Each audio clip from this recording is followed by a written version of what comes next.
오늘 본문은 에돔과 열국에 대한 여호와 하나님의 심판과 당신의 언약 백성 이스라엘의 회복에 대해서 선포하시는 말씀입니다. 우리는 이 오바댜 선지자의 심판 메시지에서 하나님께서 가증히 여기시는 죄가 무엇인가를 주목하게 됩니다. 오늘 읽은 10절에서 14절 말씀은 이 에돔이 심판을 당하는 이유에 대해서 말씀하고 있습니다. 하나님께서는 이스라엘을 에돔의 형제요 나의 백성이라 그렇게 부르십니다. 10절이죠. 내 아우 야곱에게 저지른 그 폭행 때문에 너가 치욕을 당할 것이며 아주 망할 것이다. 너가 멀리 서서 구경만 하던 그날 이방인이 야곱의 재물을 늑탈하며 외적들이 그의 문들로 들어와서 제비를 뽑아 예루살렘을 나누어 가질 때 너도 그들과 한패였다. 내 형제의 날 그가 패망을 받던 날에 너는 방관하지 않았어야 했다. 유다 자손이 몰락하던 그날 너는 그들을 보면서 기뻐하지 않았어야 했다. 그가 고난받던 그날 너는 입을 크게 벌리고 웃지 않았어야 했다. 나의 백성이 패망하던 그날 너는 내 백성의 성문 안으로 들어가지 않았어야 했다. 나의 백성이 패망하던 그날 너만은 그 재앙을 보며 방관하지 않았어야 했다. 나의 백성이 패망하던 그날 너는 그 재산에 손을 대지 않았어야 했다. 도망가는 이들을 죽이려고 갈라지는 길목을 지키고 있지 않았어야 했다. 그가 고난받던 그날 너는 살아남은 사람들을 원수의 손에 넘겨주지 않았어야 했다. 하나님의 언약 백성들이 패망을 하게 됩니다. 하나님께 불순종하고 하나님의 뜻을 거스리고 또 자기 욕심과 그 죄악 가운데 살아가는 것을 지속함으로써 하나님께서 그 백성들을 패망케 하시죠. 그건 하나님의 역사예요. 그런데 그러한 일들을 보고 방관하고 또 그것을 조롱하고 또 그것을 기뻐하고 또 그것에 대해서 오히려 빼앗고 또 그렇게 악을 행하는 이 일들에 대해서 하나님께서 말씀하시는 겁니다. 하나님의 언약 백성에게 폭력을 행하는 것이나 또 주님께서 나의 백성이라고 일컫는 언약 백성이 당하는 고난에 대해서 수수방관하고 때로는 조롱하고 거기 동참하는 그런 행위들에 대해서 여호와 하나님께서는 이것을 심판받을 죄라고 여기시는 것입니다. 왜 언약 백성에게 폭력을 행하고 그들의 아픔과 고통에 수수방관하는 것이 뭐 그리 심판받을 정도로 큰 죄인가? 그것은 바로 하나님이 가장 기뻐하시는 샬롬을 깨트리고 그 안에 샬롬이 없기 때문에 그렇습니다. 여호와 하나님께서 세상을 창조하시고 보시기에 좋았다고 한 세상이 죄로 인해서 깨지고 망가지고 하나님 보시기에 좋지 않는 세상으로 망가지고 깨어졌기 때문인 것이죠. 그것을 계속하고 그것을 그렇게 행하는 그러한 모습들에 대해서 하나님은 가증스럽게 여기고 또 그것을 심판받을 죄로 여기시는 것입니다. 이것은 바로 하나님의 완전하심과 하나님의 영광에 흠집을 내는 죄악이기 때문에 그렇습니다. 하나님께 배역하는 악행이기 때문에 그런 것이죠. 비교하기에는 좀 그렇지만 가령 여러분이 새 차를 뽑았는데 바로 누가 거기에다가 흠집을 내고 부서뜨리면 어떤 마음이겠습니까? 당연히 화가 나겠죠. 분노할 것입니다.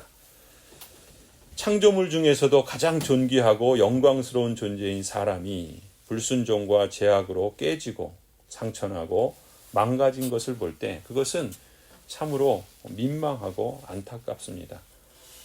그 자체가 참 안타까운 것이죠. 그것에 대해서 뭐라고 하기 전에 오히려 그것이 얼마나 불쌍하고 가련하고 민망한 인생인가를 보게 되는 것입니다. 그래서 6일 동안 창조하시고 7일에 창조하신 세상을 보시고 즐거워하시면서 안식하신 하나님께서 이 아담과 하와의 범죄 이후에 뭐 하십니까? 다시 일하시기 시작하십니다. 하나님과 사람 사이에 안식이 없어졌기 때문이죠. 사람과 사람 사이에 샬롬이 깨어지고 안식을 잃어버렸기 때문입니다. 샬롬을 다시 찾기 위해서 하나님께서 일을 하십니다. 그것이 바로 구원의 일이고 회복의 일이죠. 창조의 하나님께서는 샬롬과 안식을 다시 회복하시는 재창조의 일을 하시는 것입니다. 그래서 예수 그리스도께서도 성부 하나님의 일하심을 따라서 안식일에 손마른 병자를 고치시는 상징적 행위들을 통해서 그리고 실제적인 행위들을 통해서 회복하시는 재창조의 일을 하십니다. 그러면서 말씀하시죠. 하나님이 일하시니 나도 일한다. 이런 맥락에서 보면은 하나님께서 일하시는 방식은 두 가지로 나타나는 거예요. 하나는 하나님께서 유기하기로 정하신 죄인들에 대해서 하나님의 정의를 행하시는 심판으로 나타납니다. 다른 하나는 하나님의 택하신 언약 백성들에게 회복과 구원을 베푸시는 하나님의 사랑과 긍휼의 방식으로 나타납니다.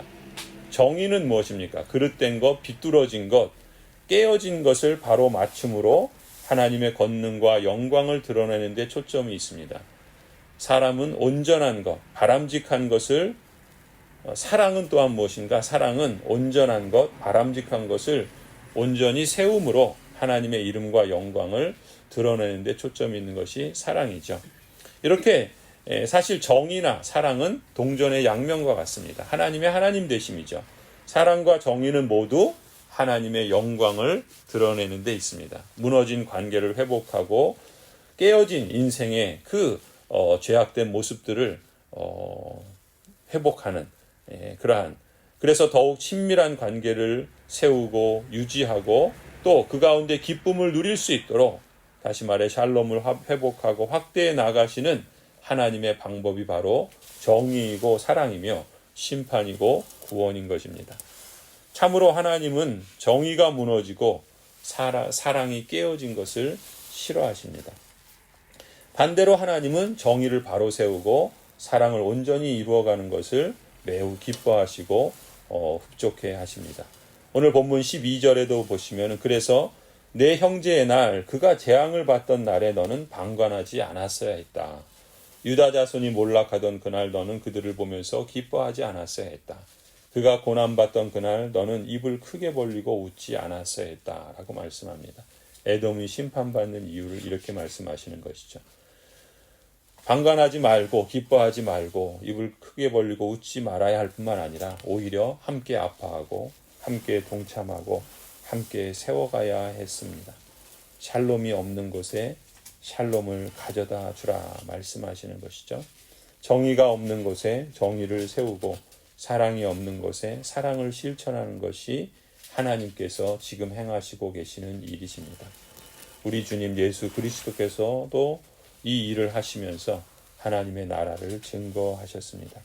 이제 예수 그리스도의 부르심과 보내심을 받은 교회로서 우리도 마찬가지라 믿습니다. 17절 말씀합니다. 그러나 더러는 시온산으로 피하고 시온산은 거룩한 곳이 될 것이다.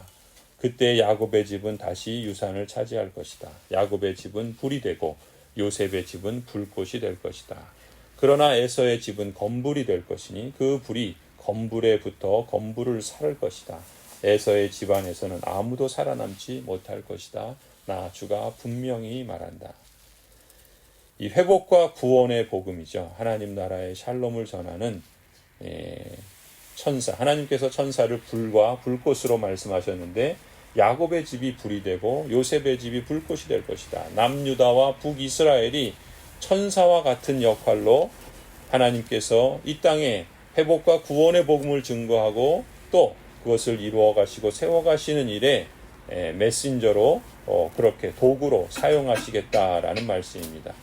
그래서 이 땅에 전파하신 하나님 나라의 복음, 즉 좋은 소식은 그런 점에서 영혼의 구원만이 아니라 전인적이고 총체적인 그런 구원이라고 볼 수가 있죠. 전인적이라는 말은 인생이 지정이 인격적인 존재인 것처럼 또 영혼육으로 이루어진 전인적인 존재인 것처럼 우리 몸과 또 우리의 정서 또 우리의 마음 그리고 사회적인 관계나 영적인 면에서 샬롬이 있어야 한다는 것을 의미합니다. 그런 점에서 우리에게는 빵이 필요하고 또 우리에게는 말씀이 필요한 것이죠. 총체적인 구원이라는 말은 구원이 개인의 영혼에만 머무를 것이 아니라 개인의 축복에만 머무를 것이 아니라 개인의 전인적인 회복을 포함해서 그걸 넘어서서 가정의 회복 또 사회의 회복 그래서 직장에서 일터에서 학교에서의 회복 그리고 교회에서의 참된 회복 그리고 세상 문화 속에서의 샬롬을 가져다주는 구원과 구속의 그러한 총체적인 회복을 의미하는 것이죠. 하나님께서는 이 세상 구석구석 보이는 것이나 보이지 않는 것을 창조하신 하나님은 보이는 것이나 보이지 않는 것 가운데 깨어지고 고통하는 세상에서 하나님의 샬롬의 그 나라를 완성해 가시고 또 그 일들을 이루시며 그것을 교회 가운데 교회를 통하여 행하시기를 기뻐하신 것입니다. 그래서 하나님께서 우리에게 보여주시는 비전은 21절이죠.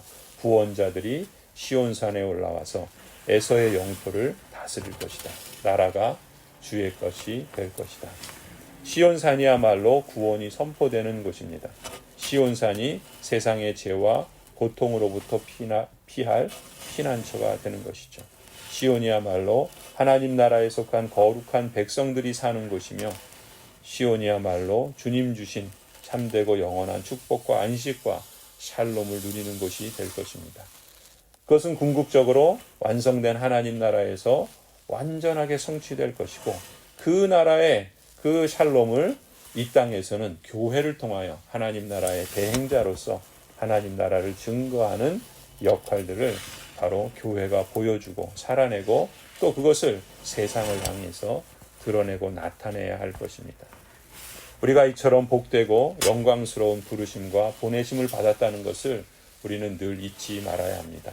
우리 자신의 문제와 우리의 현실에 매몰되어서 거기에 빠져서 허덕이는 인생이 아니라 우리가 누구이고 우리를 무엇을 향해서 부르셨고 우리가 얼마나 영광스럽고 복된 그런 자리로 또 그런 특권을 우리에게 허락해 주셨는가 그것을 늘 잊지 않아야 하겠습니다.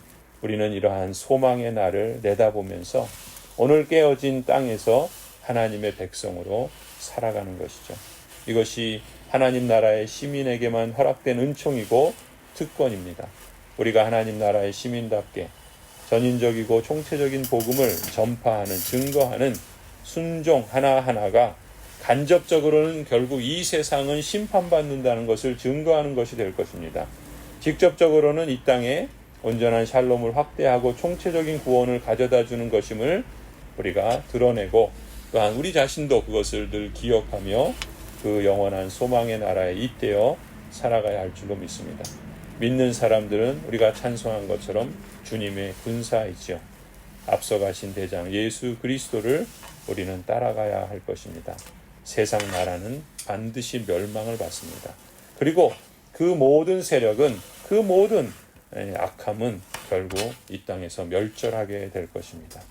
그러나 예수 그리스도의 교회는 그리고 하나님의 나라는 영원토록 왕성하게 될 줄로 믿습니다.